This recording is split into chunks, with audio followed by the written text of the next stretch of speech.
Right, so this is section 1.7. It's going to be a short section, which is fine because we took a quiz today. Let's see. Section 1.7, inverse trig functions. Complete the identities using a triangle method. Here we have the sine of the inverse cosine of x. All right, now what do they mean by the triangle method? Let me just show you here. Let's just draw some right triangle.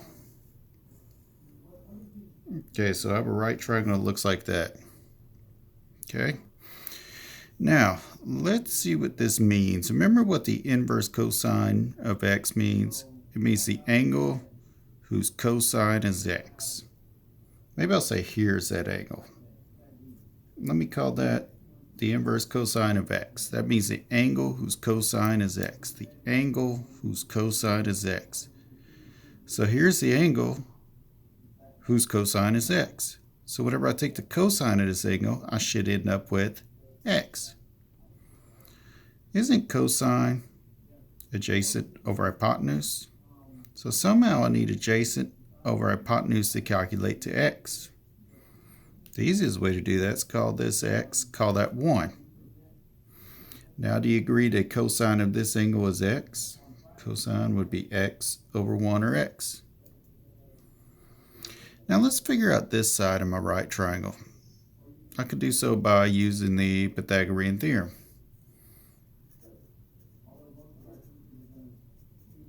All right, let's see. The hypotenuse is 1, so I have 1 squared. I could call this a, x squared, plus b is my unknown. So b squared will be equal to 1 squared minus this x squared, or b will equal to the square root of 1 minus x squared. So this side of my triangle is going to be 1 minus x squared.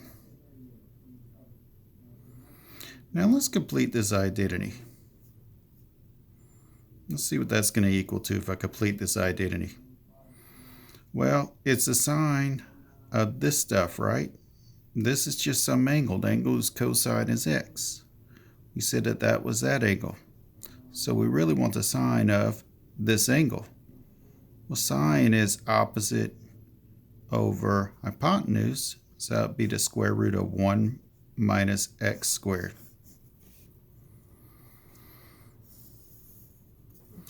Let's look at B. Complete using a triangle method. So what I'm going to do,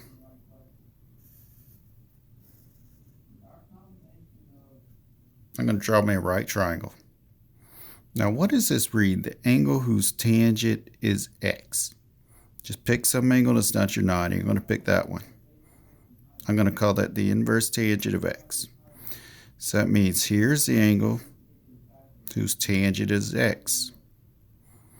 So when I take the tangent of this angle, I should get x. So whenever I take opposite over adjacent, I should get x.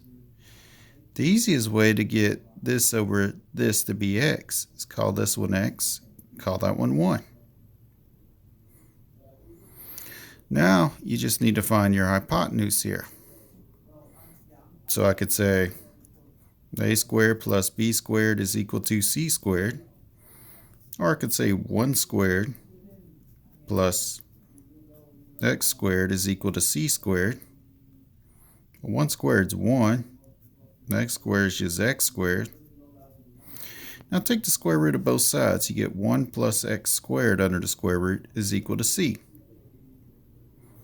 So this hypotenuse is going to be the square root of 1 plus x squared. Now let's go back to this original identity, cosecant of the inverse tangent of x. The inverse tangent of x is just this angle. Take the cosecant of it. What's the cosecant? Cosecant is hypotenuse over opposite. So it'll be square root of 1 plus x squared over x.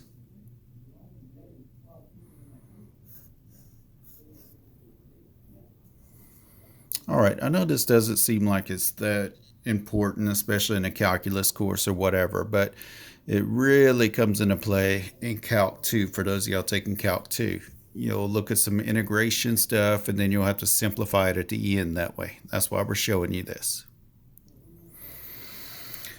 All right, given theta is equal to the inverse secant of 2.6, find the sine of theta. Well, theta is this. So theta is the angle whose secant is 2.6. Let's draw a right triangle again.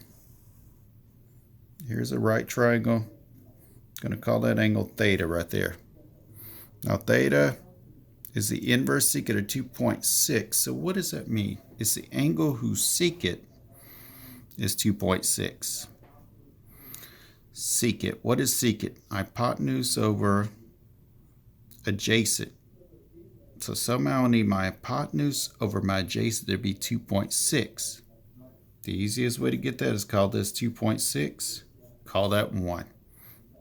Do you agree now if I take the secant of this angle, I'll get 2.6 over 1, which is 2.6. All right, find this side. Use your Pythagorean theorem again. And if we do that, we get exactly 2.4. Now let's find the sine of theta like it originally said. Sine of theta is 2.4 over 2.6. But we don't usually see decimals with fractions. So what I'm going to do is I'm going to multiply this by 10 over 10 to get rid of my decimals. 24 over 26. But what's 24 over 26 simplify to?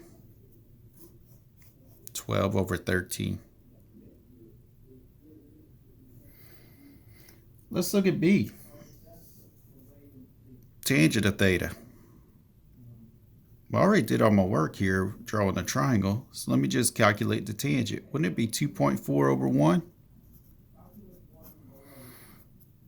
But that's just 2.4.